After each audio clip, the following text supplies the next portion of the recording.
Hi guys, welcome in or welcome back to my channel. My name is Kimberlyelese, and in today's video I'm going to be going over 5 things that you can do to help beat scarring or CCCA alopecia. In a previous video that I made, I talked about some of the questions and answers that I get asked most frequently about my scarring alopecia and what I did to be able to get my hair to grow back. So if you want to hear the 5 things that I have to talk about how you can beat scarring alopecia as well, stay tuned and keep watching.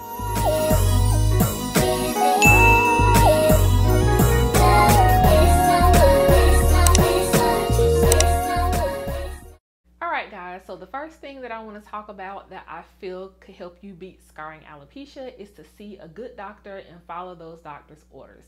I feel like that was crucial in my treatment process. I went to a doctor soon after I started noticing that my hair was thinning, and the first doctor that I went to wasn't much help, so I continued my research and found a doctor that would help me. So when the treatment began, they were able to catch it in time enough to where they were able to get most of my hair back, which is crucial. If you let scarring alopecia progress and spread and the scarring gets to the point to where it's uncurable, your chances are less likely of seeing hair growth. But if you go to the doctor soon when you start noticing the hair loss, the better that they are able to help you get treatment so that you can see hair regrowth. And that was the case for me. Sometimes it could progress to the point to where you have like a huge spot, and if that huge spot is all scarred, chances are you probably won't see regrowth. But if you go to the doctor, like when you have a dime size or a quarter size, or even if you have like spots throughout your hair that's balding and it hasn't scarred, or you don't have a lot of scarring in those areas, they can help treat those areas to have your hair to grow back.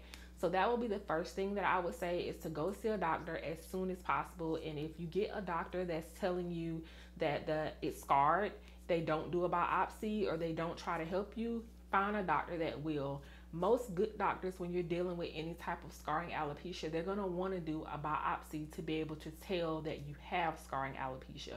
And in certain areas in your scalp, you may have scarring alopecia, where in other areas it may not be scarred. So if they don't treat the areas that are not scarred, you're going to eventually lose that hair as well. So in my situation, the first doctor that I saw was completely unhelpful. So I'm glad that I continued my search and found a doctor that was able to help me, because I was able to get a lot of my hair back. I do have scarring alopecia, but all of the areas of my hair that had come out, it wasn't scarred. There was a different form of alopecia as well. And when that hair started to grow back, I was able to have a head of hair that didn't look like I had a bunch of like bald patches all over my head. So that will be the first thing that I would say. Go see a doctor. If you can't find one on the first try, continue your research and find a good doctor that's willing to help you. Also guys, in your search for finding a good doctor, if that doctor looks at you and just tells you that it's scarring alopecia and that there's nothing can be done about it, find you another doctor. Continue to search for a doctor that is going to try to help you, because there are other treatments that can be done if caught in time enough that can help your hair to grow back. I know, like with taking finasteride is the generic form of Propecia. They usually give that to men to help their hair to grow back, but it has shown good results in men to help their hair to grow back. My doctor advised me that because I was still in my childbearing age, that she didn't want to give it to me because of the negative side effects. So if you're not in your childbearing age, you're not having kids, and you can tolerate some of the other side effects that that prescription has, it may be a good suit for you. But at least the doctor should offer it to you. You know, the first doctor that I saw didn't even offer it. They also have microneedling that has shown some success in some patients that have alopecia. They also have the option to get a hair transplant. The first doctor that I went to didn't offer me a hair transplant. He basically told me that there is nothing that can be done, when there is. You can actually get a hair transplant to get your hair back. But that wasn't offered. Whether I decided to do it or not will be up to me, but at least offer me the option to say yes or no instead of telling me that there's nothing can be done.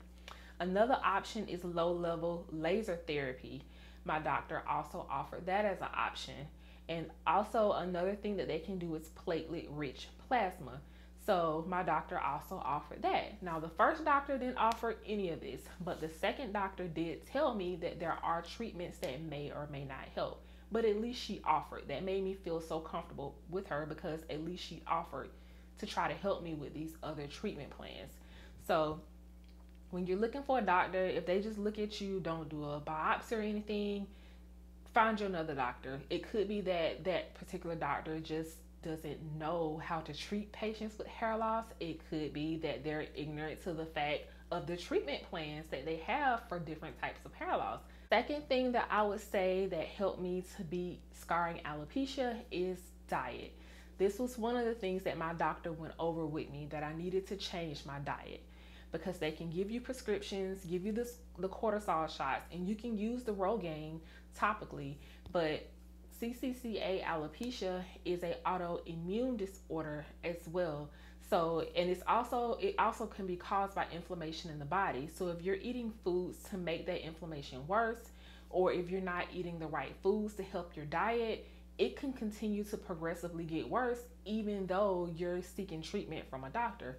So that was one thing that I had to change. I had to start eating more fruits, more vegetables. I had to cut out a lot of the sugary drinks, a lot of the sugary snacks. And overall, it not only helped with my hair regrowth, but it helped me overall to become a more healthy person. So you can beat two stones with that. It's going to help your health, and it's also going to help your hair. And it's also an encouragement to help you to get your diet in check as well. So that will be my number 2 thing to help you with scarring alopecia, is to clean up your diet a little bit. The third thing that I feel that helped me beat scarring alopecia is vitamins. My doctor also recommended that I start a vitamin regimen. Before this point, I wasn't really consistently taking vitamins.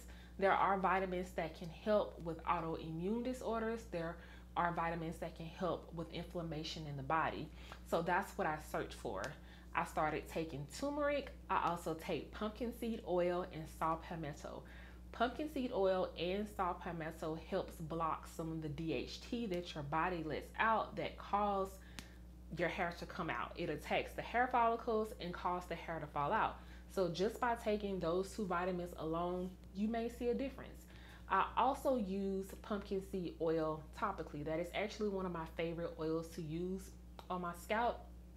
But I also take the pumpkin seed oil and the saw palmetto internally, because I know that it helps block some of that DHT that was causing my hair to come out. I also take a vitamin C, I take a vitamin D, I take zinc, iron. My iron is a prescription iron, because when they did blood work, they found out that I had low iron. So I take that as a prescription iron supplement as well. The hair vitamin that I take is the Scalp Pro. Now, my doctor recommended 2 vitamins, the Scalp Pro and the Nutrafol vitamin. I just opted for the Scalp Pro because at the time it was easier for me to get out of stores and to order online. So that's currently what I'm taking, is the Scalp Pro. I also take a B complex. Now, I know that seems like a lot of vitamins to take, but it worked. Prior to me taking these vitamins, I had not seen any hair growth. So when I started taking these vitamins, I started noticing that my hair was coming back. It actually helped with getting my hair to come back, especially the pumpkin seed oil and the saw palmetto.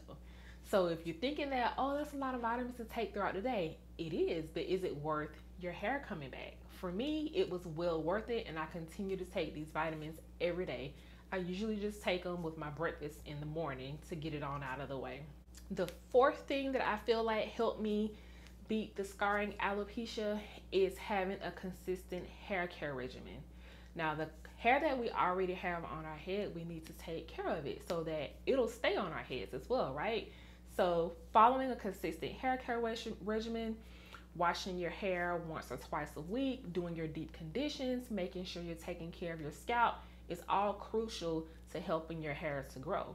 So I know what some people who may be dealing with it, they get depressed about it and they get frustrated, and I completely understand because I've been there. But you can't just tuck your hair away and say, oh, okay, it's not gonna come back, or it's falling out anyway, and don't take care of it. You have to continue to take care of the hair that's there and take care of your scalp as well, so that you create an environment on your scalp for new hair to grow as well. So that would be the fourth thing that I would say, is to follow a consistent hair care regimen so that you can keep a healthy scalp and keep the hair that you currently have healthy. The fifth thing that I would say helped me beat scarring alopecia is to take care of your scalp. Your scalp is where the hair follicles are. So if you create an environment on your scalp to where the hair can't grow back, it's not going to be a good thing. So I would say make sure you're giving yourself some nice good scalp massages. Use essential oils like rosemary. You can mix those oils with other carrier oils like pumpkin seed oil. I also like to use Jamaican black castor oil, and use those oils on your scalp to help. I also use Rogaine, and I have a compounded Rogaine that my doctor prescribed to me that has also helped. That is also a part of Scalp Care because I have to put that on my scalp so that it helps my hair to continue to grow back in. Now with Rogaine and the compounded Rogaine, you do have to continue to use those, because if I stop using them, guess what guys? My hair is gonna come back out, and I don't want that. Now I don't mind using it every day. I mean, I have to use oils, I use deep conditioners, I use styling products every day. So it didn't bother me that I had to use this every day because it actually helped me. So that would be the fifth thing that I would say, is to make sure you're taking care of your scalp. Alright guys, so those are the 5 things that have helped me, and I feel that can help you as well to beat scarring alopecia. And remember, consistency is key. You can't start it and then stop it, and start it and stop it and expect to see growth. You actually have to be consistent. Be consistent with your doctor's appointments, be consistent with your diet, be consistent with your vitamin regimen, be consistent with your hair care regimen, and also be consistent in taking care of your scalp. I was able to see wonderful results after doing these 5 things. It helped my hair to grow back in, and hopefully it can help your hair to grow back in as well. Alright guys, so that's all I got for you today. If you haven't already, go down below and hit that subscribe button. Also hit that bell notification so that you don't miss when I post a new upload. And until next time guys, bye.